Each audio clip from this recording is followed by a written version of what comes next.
शहीद जवान मनीष नेताम के पार्थिव शरीर देर रात शासकीय हॉस्पिटल धमतरी पहुंची। जी हां, 31 दिसंबर के ओकर पार्थिव शरीर ला धमतरी शहर ले गृह ग्राम खरेंगा लाई गई।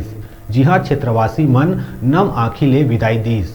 शहीद मनीष नेताम मराठा रेजिमेंट में भर्ती रहीस। जी हाँ, लेह लद्दाख में ड्यूटी के दौरान बर्फीला पहाड़ी ऊपर में श्वास लेहे में तकलीफ होले हॉस्पिटल में भर्ती करे गए रहीस। जी हाँ, इलाज के दौरान ओकर मृत्यु हो गई। मनीष नेताम अपन घर के अकेला वारिस रहीस। शहीद होए के सूचना मिले के बाद घर परिवार और क्षेत्र में शोक के लहर है। अंतिम दर्शन में जन सैलाब उमड़ेस। जी हाँ, राजकीय सम्मान के संग ओकर अंतिम संस्कार करे गई। क्षेत्रवासी मन कहिन के दुख के साथ ही साथ हमर जिला बर गर्व के बात आए के हमर जिला के लाडला वीर सपूत बेटा मनीष नेताम देश के रक्षा करत करत अपन जान ला देश भर न्यौछावर कर दीहिस।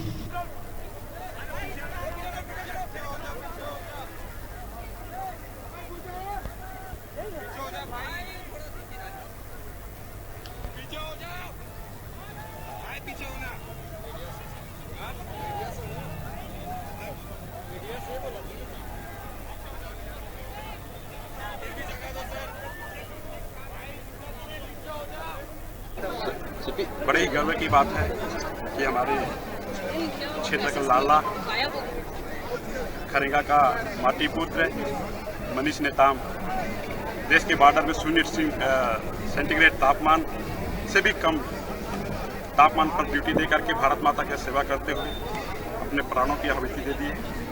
निश्चित रूप से हम आज इस सेना के बदौलत आज सुरक्षित हैं। आज हमारे इस होनहार बच्चे नदी पट्टी में बहुत गर्व के साथ भारत माता की सेवा करने के लिए जा रहे हैं। आज उसकी श्रद्धांजलि को देखकर, उसकी गरिमापूर्ण ये अंत्येष्टि कार्यक्रम को देखकर यहाँ के युवा लोग भी और प्रेरित होंगे और भारत माता की सेवा के लिए प्रेरित होकर के और जाने का तमन्ना रखेंगे। मैं इस अवसर पर पूरे उनके परिवार को शोक संवेदना व्यक्त करता हूँ। वो मात्र खरेंगा का ही लाल नहीं, भारत माता के लाल थे। देश के लिए जब कोई सैनिक निकलता है तो अपने अंदर कफन बांध के निकलता है। सैनिक जो शहीद होता है उसके लिए पूरे गांव को गर्व होना चाहिए। आज ये शोक का समय जरूर है, लेकिन मैं फिर भी कहना चाहूँगा ये शोक का समय नहीं, गर्व का समय है। और खरेंगा ग्राम के लिए हमेशा यादगार पल है, यादगार लम्हा है। जितने गांव में आज व्यक्ति जो गांववासी है जिन्होंने जिस तरह से सम्मान दिया, इससे पता लगता है कि देश के प्रति गांव की भावना क्या है और इस शहीद के प्रति गांव की भावना क्या है। वाकई मनीष नेताम को पूरा गांव भरपूर प्रेम करता था, पूरा धमतरी शहर प्रेम करता था। आज ये देखने को मिला, जन सैलाब जिस तरह से उनके कार्यक्रम में आया उसको देख के दिल गौरवान्वित हो गया। और जहाँ तक ये संदेश जाएगा, हर एक व्यक्ति अपने आप को गौरवान्वित महसूस करेगा। जब मनीष कुमार जो है उनका ड्यूटी बिल्कुल ईमानदारी से करते थे और बढ़िया से वो लोग जो ट्रेनिंग किए हैं 2019 में वो पास आउट हुए हैं मराठा रेजिमेंट में, और मराठा रेजिमेंट से वो पश्चिम मराठा में आ गए। अरे आपका फ्रेम इधर है, पश्चिम मराठा जो है हमारा राजस्थान में था पर कुर्सी एरिया में था, वो हम गुपित रखते हैं उसको। और वहाँ से वो 22 मराठा जहाँ पे सियाचिन में है, जिस पोस्ट में थे उस पोस्ट में उनको थोड़ा सांस लेने में तकलीफ हुई, ऑक्सीजन के कारण उनको थोड़ा प्रॉब्लम हो गया।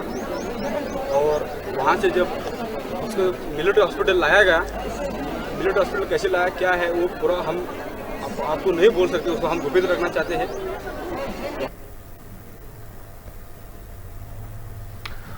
अब अभी रुका था छोटकुन ब्रेक ले बार आप मन देखत रहा न्यूज़ 36।